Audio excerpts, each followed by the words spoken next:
Visual novels are about stories, so I think it's necessary for the review to be talking about the story. At first blush, Doki Doki Literature Club is a game where the player engages a lighthearted visual novel, finding romance with one of the cute girls in this club for reading enthusiasts. Or, well, maybe at first it presented itself as a lighthearted visual novel, but by the time of the console version, we get descriptions of psychological horror, and at the very start of the game, actual trigger warnings offered to the player. The twist of wholesomeness turning out to be a thin veneer is very well known, and I have to wonder what the hell someone who couldn't handle the subject matter is even doing playing the game. I almost have to suspect that the kind of person this game would resonate most with is least able to handle the content. In a lot of ways, I feel like the game is a response to a straw man depiction of the date sim genre. Even a deliberate inversion of Yamazaki's Tribe and Welcome to the NHK, Welcome to the NHK, where he talks about the superiority of 2D girls specifically because they can't be real. At first, the characters are portrayed in ways which come across as caricatures of popular archetypes, and as the game progresses, the unhealthy attributes of these archetypes are ratcheted up to 11. I mean, of course, the blatant porn games don't generally going to be shallow, but I think with enthusiasts,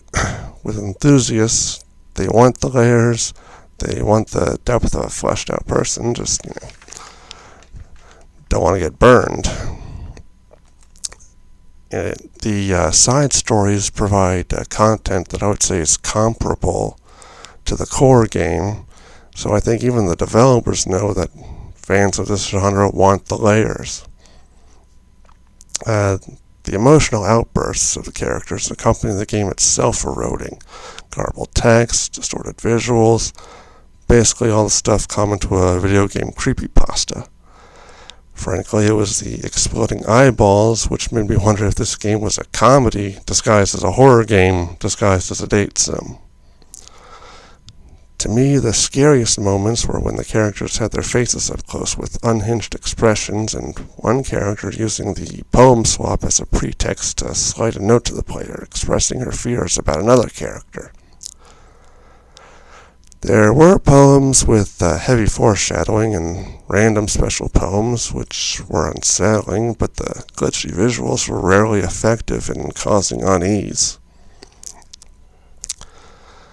Then it all comes to a head with the reveal that Monica is self-aware of being a game character, and the flanderizing of the other characters, along with the glitches, were a consequence of her altering the game.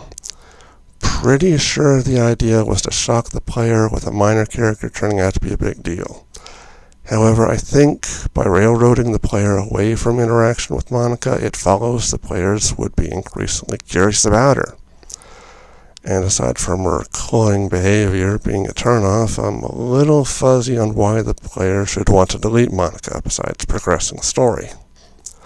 Yes, she derails the game and is willing to mentally torture the characters with less autonomy, yet I'm fuzzy in what kind of threat she poses. Supplemental material suggests that the game is still some sort of testing phase. There might be some form of the game which runs normally, yet it seems inevitable for Monica to break the game in an effort to bond with the player. And for the purposes of playing a harmless game about dating cute girls, Monica does play an antagonistic role, but the real villains are those who would create entities that can think, feel, contemplate their own existence, just to use them as game pieces. One of the emails is flippant about the ethics. Such actions are the height of depravity. I get the sense that people will laud Doki Doki Literature Club as better than it really is because it checks all the right boxes. Waifus, deconstruction, existential horror, the contrast of the cutesy and the macabre, allusions to a larger plot going on in the background.